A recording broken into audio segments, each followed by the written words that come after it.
a very general level, President Trump does not respect expertise. He thinks he's a genius. He thinks he knows everything. He doesn't have to rely on experts. And he doesn't need anyone from the State Department or any area experts inside the government to tell him what to do. He knows what to do. So there is that dimension to it. But there's another dimension to this, Chris, that's even more worrisome. And that is that it sometimes strikes me that President Trump is a mad king. I don't know if you read the story in the Wall Street Journal about what life is like inside President Trump's White House in the course of this war against Iran.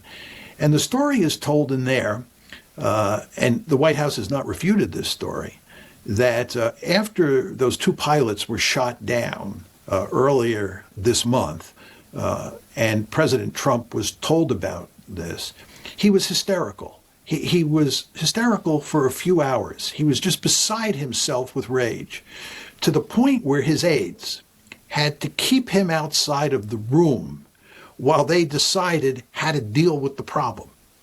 And occasionally, one of the aides would go out and brief him on what was going on. You want to just think about what's going on here. Here is the President of the United States in the midst of a serious crisis. An American fighter plane, an F-15, has been shot down inside of Iran. There are two pilots who are missing. They have to rescue them. And this is going to take some careful planning. This is a crisis. The President of the United States is throwing a tantrum, an hours-long tantrum, according to the Wall Street Journal. Again, to the point where he has to be taken outside of the room. Can you imagine this happening with JFK during the Cuban Missile Crisis? It's unimaginable. It's unimaginable to me that any president would act this way. And it's very interesting how little attention this episode has got in the mainstream media. But it, I think, speaks volumes about the dangers that we face with President Trump in control. If we get into a really serious crisis, something beyond the actual war that's now taking place that threatens to escalate, that involves maybe China or Russia, and he's in charge, this is a very frightening thought. And I would imagine in that circumstance, he'll be pushed out of the room again and his aides will take over. But what does that tell you about the United States? And just one final point on this. You want to remember that President Trump is the kind of person who thinks he knows everything, and therefore even his aides don't matter that much. He is the ultimate decider, period, end of story. And if this is our ultimate decider, if this is our sovereign in an extreme crisis, I think we're in real trouble. This is what you get when you have a huge number of the population backing a liar, a pedophile. For years, the MAGA base is responsible for this monster in White House, who believes that he doesn't need any advice. He can do whatever he wants. There is always going to be a solution for the problems he creates himself. And therefore, he becomes reckless. Therefore, he becomes totally unhinged, and all the while believing that he will get out of this because he is the king, or that he is omnipowerful, he is invincible. When you support a person and you vote for this mad dog, that's what you get. You create a monster. Now, how MAGA is realizing? Well, it is through this Iran war.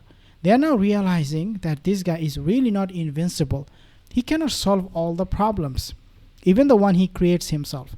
The world problem, none of these problems can be solved by this guy. They are now realizing it every day. I looked pretty healthy on the guys. It is already too late because outside. The American people, they're paying heavy price for this. Take a listen a little bit more from John Mearsheimer, because he says something very interesting here. Joining me to discuss the crisis in the Middle East, Strait of Hormuz, they're largely going to be able to dictate the terms. Well, let me just reinforce what you said, Chris. I think there's no question that if you go up the escalation ladder, which the Trump administration is threatening to do after the ceasefire ends on Wednesday, the ceasefire ended a long time ago, though. We cannot win. And in fact, I would make the argument that it's in Iran's advantage for the United States to go up the escalation ladder, because the longer this war goes on and the less oil that comes out of the Persian Gulf and maybe even the Red Sea, the better for Iran.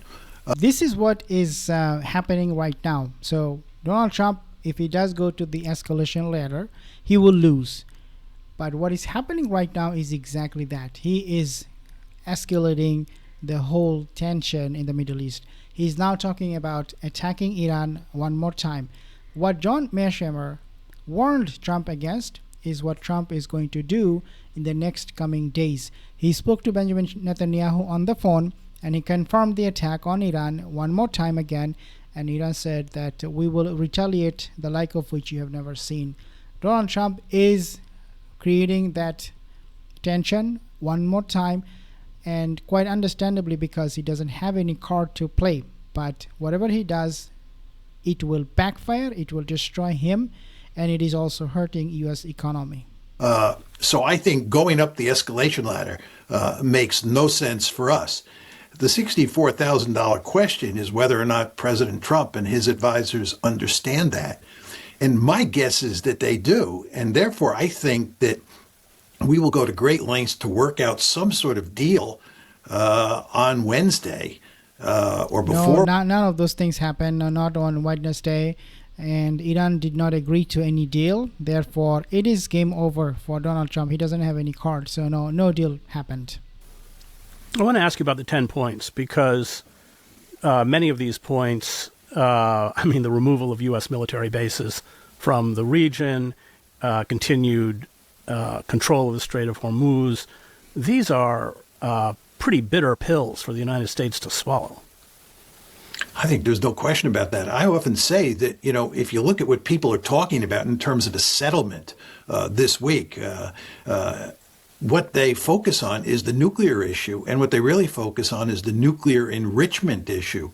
Hardly anybody seems to be saying anything about things like reparations, sanctions, who controls the Strait of Hormuz moving forward, what about American military bases in the region, and furthermore, the Iranians are deeply interested in getting some sort of security arrangement put in place so that Israel and the United States don't attack Iran again in 6 months. These are hugely complicated issues.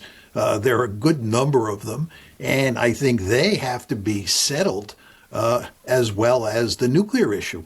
But even on the nuclear issue, Chris, it's not clear to me where this all leads. The United States would like to eliminate Iran's nuclear enrichment capability completely, but it seems quite clear that the Iranians are unwilling to do that. Furthermore, it seems that the Americans, or the United States and the Israelis, want all of that enriched uranium that Iran has, the uranium that is enriched up to 60%. They want it taken out of the country. But the Iranians have said very clearly that that's not going to happen. Obviously, if you look at Iran's recent statements in regards to how they can settle this whole war issue, you will notice that do not mention about nuclear program. The only thing, at least for me, I have heard from them, from their mouth coming out every single time, is the Strait of Hormuz issue. Iran knows that Strait of Hormuz is the bargaining chip they can use to get leverage over this whole negotiation thing. And that's where they're focused on. We just want to talk about Strait of Hormuz, not nuclear program. In fact, Iran's foreign minister Abbas Araghchi said nuclear program is our sovereign right. Nobody can take it away from us. If they try to do so, we will go to war against them. Very clear. Subscribe for more videos in the next one.